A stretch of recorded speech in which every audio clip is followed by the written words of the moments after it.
Bonjour à tous, vous êtes bien sur la chaîne Foot News, bonjour à toi Vasco. Bonjour à toi Boulistrade. Oui, effectivement c'est Boulistrade, merci beaucoup d'être là. On rigole parce qu'on a fait 2 fois la vidéo, il m'a appelé par mon prénom alors qu'on avait dit tiens si on regardait nos noms, voilà. Ouais. Bon, vous m'avez compris. Aujourd'hui on continue les top 5 des meilleurs joueurs à leur poste et on passe un poste pas simple à analyser, c'est le milieu de terrain défensif ou plutôt la sentinelle ou même le milieu récupérateur comme on aime bien les appeler en France. Exactement, et c'est plutôt compliqué, on a eu du mal à retrouver pour me garder dans notre top 5 on va dire. Parce qu'il n'y en a pas tellement en fait de ces gens-là, Ah, et beaucoup moins qu'avant. Il y avait quand même des joueurs comme Patrick Vieira à l'époque. Quel joueur ce mec-là? Makelele. Ça se rappelle, hein. Diarra, Alou Diarra. Mais même là, on peut penser à Lassana Diarra aujourd'hui. Ouais, bon, Quand même. c'est un peu mort. Parce que Oui, mort. bien sûr. Mort au niveau Vous inquiétez footballistique. pas, bien il n'y sûr. aura pas de surprise dans le top 5. Bon, d'ailleurs, on commence le top 5 tout de suite. Ok, on Qui tu as mis en commence. 5? Une légende espagnole, Xabi Alonso, toujours présent. Il a quand même signé au Bayern Munich après son passage au Real Madrid, c'est quand même...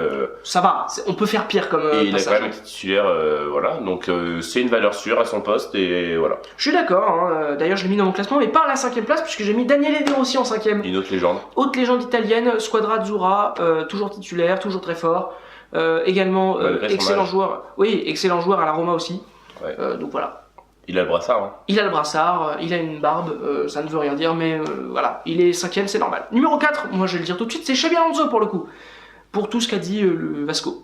Mais moi c'est Fernandinho. Eh, Fernandinho M'étonne.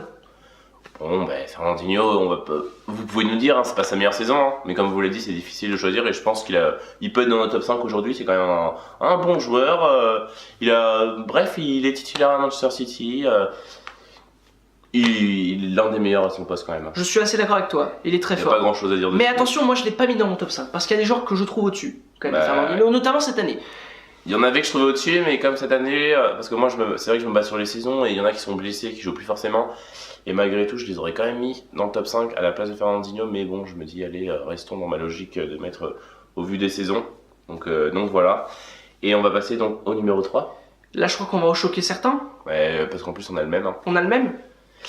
Sergio. Busquets. Compliqué d'avaler ça, hein. Non, Sergio Busquets, pourquoi? Parce que fondamentalement c'est meilleur et moi je l'avais mis premier au départ. Mais Dans l'optique de sa saison, c'est il fait pas une super pas le saison meilleur. et il est vraiment en dessous. Là, il tombe. Ça se voit, on l'a vu hein, sur le jeu du Barça plusieurs fois. C'est plus ce qu'il était.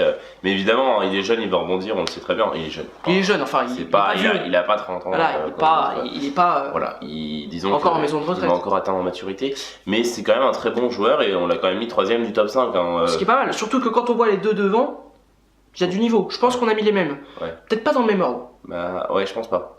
Parce que moi en 2, T'as mis bah, j'ai mis N'Golo. Ah, mais moi j'ai mis Casemiro. N'Golo quand t'es devant. Pourquoi? Bon alors, comme ça on vous dit, on a les mêmes noms en fait, hein, en deuxième et en première place, mais pas dans le même ordre. Pourquoi je mets Kanté deuxième et pas en première place comme toi? Mais moi je pense que je pense si je devais dire pourquoi, ce serait plus au niveau peut-être du temps de jeu, à un niveau parce que quand même Casemiro ça fait longtemps qu'il joue dans une équipe telle que le Real, même il avait été prêté et on voyait qu'il était titulaire, il a joué à Porto très très bon. Ouais, très fort. Donc il a joué quand même, ça fait quand même au moins 3-4 ans qu'il joue, alors que N'Golo, ça fait, on va dire depuis qu'il a quitté la Ligue 1, ça fait seulement 2 ans qu'il est véritablement Ouais, il joue à très haut niveau quand même. reconnu à un très bon niveau, Ouais. reconnu comme un des meilleurs. Mais moi je pense que, mais bon, je te laisse continuer. Bah N'Golo deuxième, pourquoi? Parce que il ne joue que depuis 2 ans comme tu l'as dit. Il n'a joué que des matchs de première ligue, il n'a pas encore tâté la Ligue des Champions. Contrairement à Casemiro qui l'a déjà tâté. La Ligue des Champions, Très bon. pas de mauvaise idée. Non, mais voilà, vraiment, c'est uniquement pour ça. Et surtout, je trouve que Casemiro, quand il est là au Real, il solidifie vraiment beaucoup l'équipe. Ah, Il y a une vraie structure. il est indispensable au Real Madrid. Quand il est pas là, ça se sent, ça se voit. Kanté, quand il est pas là, ça se sent, ça se voit aussi. Non, mais on voit que Modric Mais- et Kroos sont dépendants de Casemiro. Exactement, Parce sans qu'ils ont moins de Casemiro. travail à faire avec.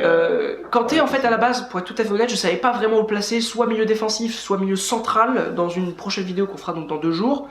Je sais pas trop si je devais le mettre, enfin dans quelle ligne je le mettais. Et Vasco m'a convaincu que c'était plus un milieu défensif qu'un milieu un vrai récupérateur.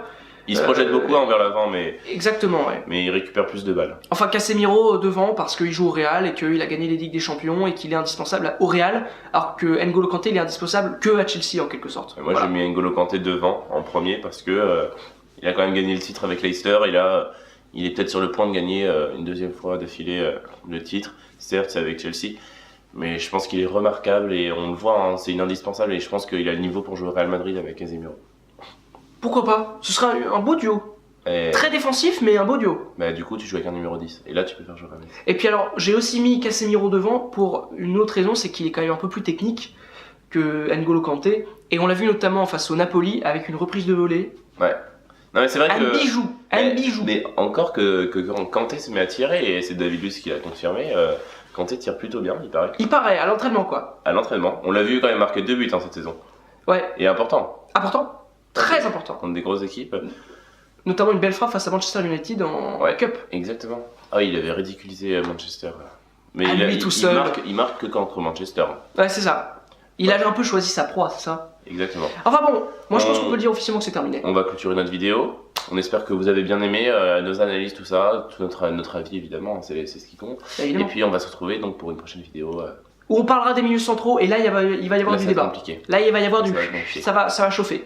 Donc comme d'hab, hein, abonnez-vous, likez, partagez. Faites-nous plaisir Voilà, si vous faites-nous aimez notre plaisir. contenu. Voilà. Et nous on fera bien plus de vidéos. Et encore une fois, si vous avez des idées de questions foot, dans les commentaires, n'hésitez pas. Exactement. On sera là pour vous répondre, pour commenter. Vous Donc, êtes un voilà. vivier intéressant pour de bons On sujets. a besoin d'idées. On a besoin, hein. On commence à plus en avoir du tout. Exactement. Non, c'est pas Allez. vrai, on a des idées, mais bon, un peu mal. Bon, allez, il faut qu'on À arrête. bientôt. Au revoir. Fresh man in the sky.